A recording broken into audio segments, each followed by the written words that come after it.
Final Fantasy XVI. It has a dramatically dark and brooding story with equally dramatic and equally dark and equally brooding characters, all drawn in lush graphical detail mesmerizing the eye. Final Fantasy XVI delights the ears with sonatas and overtures which would not sound out of place at the Sydney Opera House. And most importantly, Final Fantasy XVI is carried forward by a deep and intricate combat system, requiring precise timing for sword strikes and dodge evasions, with tactical use of spell castings. Which is what I would be saying had the New Game Plus mode been the default campaign mode right from the start. Before we begin, I think it's a mistake for a reviewer to judge a piece of art on whether or not she or he likes it.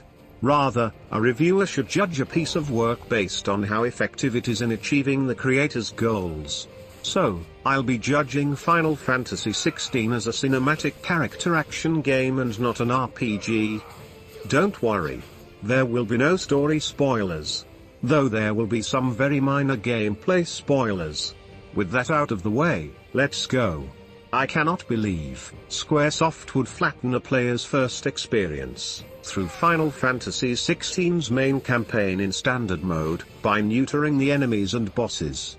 They even outsourced FF16's gameplay design to the combat director of Devil May Cry 5, Ryota Suzuki of Capcom, to custom fashion FF16's moveset, enemies and bosses. This leads to the main point of this review. Most players are not going to experience the game, as it was intended in New Game Plus mode, if they found the standard mode boring and repetitive. You see, in every other game, the New Game Plus mode is the same as the first playthrough, roughly 15% harder, give or take. Nothing really changes all that much.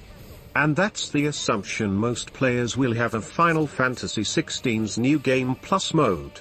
Which means many players are not going to bother to try the game a second time in New Game Plus mode. If you're playing the New Game Plus mode, Clive must tactically maneuver, dodge, strike, or cast his arsenal of spells according to how assailants and bosses come at you. That's where the depth and intricacies of the combat system come into play. Use the wrong spell at the wrong time or the wrong position, well, tough luck. Now you have to wait for the spell's cooldown, and seek out the boss's next opening. Miss time and evasion, well, too bad. You're gonna take a sledgehammer, or fireball to the face. Imposing a cost on the player for being sloppy is important for gameplay depth. But for the first half of the game on your initial playthrough, the regular enemies are overly passive, probably 75% of the time. It's as if the programmers set the enemy's aggro to 20%. Maybe even lower. It's as if the game is set to debug mode, or something. And a good combat system isn't just having a large moveset with many combinations. It's having situations and conflicts which forces the player up a skill ladder towards a skill ceiling. And if the meat and potatoes of a character action game is the combat, then by definition half of that equation are the aggression of the enemies. Let's take Elden Ring, for example. A fight with Morgott has very different input timings for movement, attacks, evasions, and spells, compared to an encounter with the character that epitomizes Elden Ring's skill ceiling, Melania, Blade of Miquella.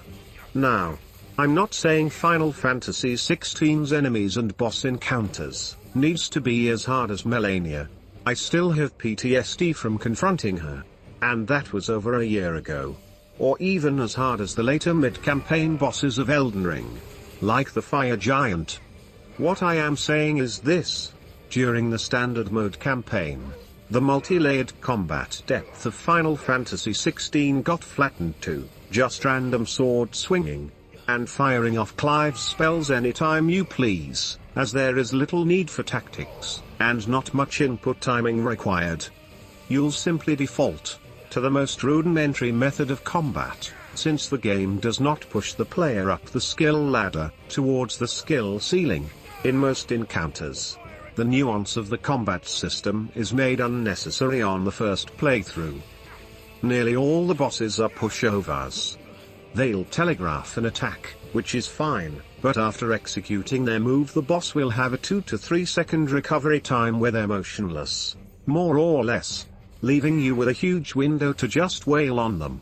And even if you die to the boss, Final Fantasy XVI does something I've never seen any other game do. Many games don't punish the player for failing a boss fight. But Final Fantasy XVI is the only game which rewards the player for dying during a boss encounter.